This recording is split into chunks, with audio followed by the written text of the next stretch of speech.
Assalamualaikum warahmatullahi wabarakatuh. Kami dari kelompok 8 akan mempresentasikan mengenai asas-asas pembentukan peraturan perundang-undangan.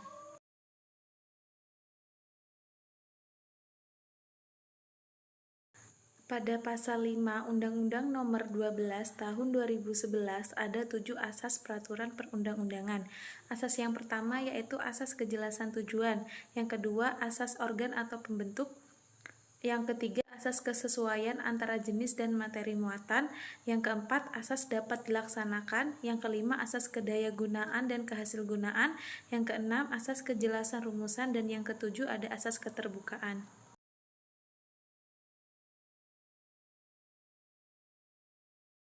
Asas yang pertama yaitu ada asas kejelasan tujuan. Setiap pembukaan peraturan perundang-undangan harus mempunyai tujuan yang jelas yang hendak dicapai. Kejelasan tujuan ini harus didukung oleh landasan hukum pembentukan peraturan perundang-undangan di Indonesia. Ketika tujuan pembentukan peraturan perundang-undangan tersebut tidak jelas, maka peraturan perundang-undangan tersebut tidak akan diterima.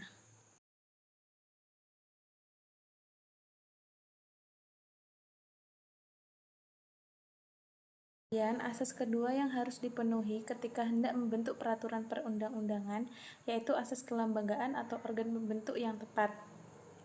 Setiap jenis peraturan perundang-undangan harus dibuat oleh lembaga atau pejabat pembentuk peraturan perundang-undangan yang berwenang. Peraturan perundang-undangan tersebut dapat dibatalkan atau batal demi hukum apabila dibuat oleh lembaga atau pejabat yang tidak berwenang.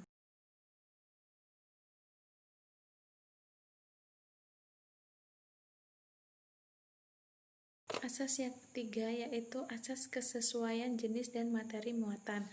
Pembentukan peraturan perundang-undangan harus benar-benar memperhatikan materi muatan yang tepat dengan jenis peraturan perundang-undangan. Ketika di antara jenis dan materi muatan ini tidak bersesuaian, maka peraturan perundang-undangan dapat dicabut dari pemberlakuannya.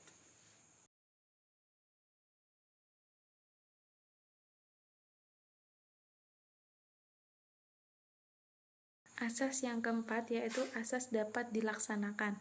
Setiap pembentukan peraturan perundang-undangan harus memperhitungkan efektivitas peraturan perundang-undangan tersebut di dalam masyarakat, baik secara filosofis, yuridis, dan sosiologi.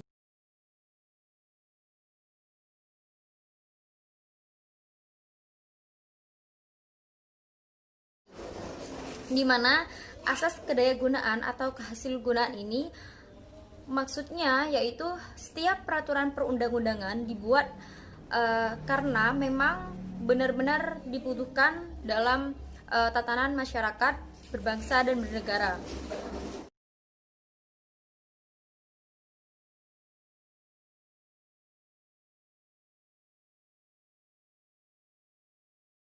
Asas kejelasan rumusan, di mana setiap peraturan perundang-undangan harus memenuhi persyaratan teknis penyusunan peraturan perundang-undangan, sistematika, dan pilihan kata atau terminologi yang sekiranya bahasa hukumnya mudah dimengerti oleh masyarakat.